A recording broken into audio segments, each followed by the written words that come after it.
கஷ்டப்படுத்து பார்க்கணும் ஆசைப்படுறியா? இருக்கக்கூடாதுன்னு நினைக்கிறியா? எவ்வளோதான் கெஞ்சி போகட்டும், செத்துட்டா நீ நிம்மதியாக இருப்பியா? இருக்க முடியலடி.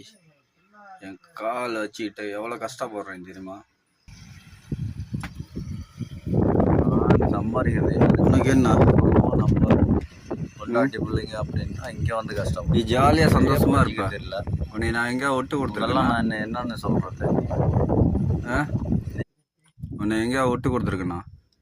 ஒரு ஃபோன் பண்ணி கூட பேச மாட்டேன். நான் சம்பாரிச்சு நான் எதுக்கடி என்ன புண்ணியண்டி? நான் எதுக்கு இப்படி வாழணும்? இருக்கிறது ஒரு வருஷமா இருந்தாலும் ஜாலியாக வாழ்ந்துட்டு செத்துடலாமா, இல்லை இப்பயே செத்துடலாமான்னு நினைக்குது. ஒரு ஃபோன் பண்ண மாட்டேன்.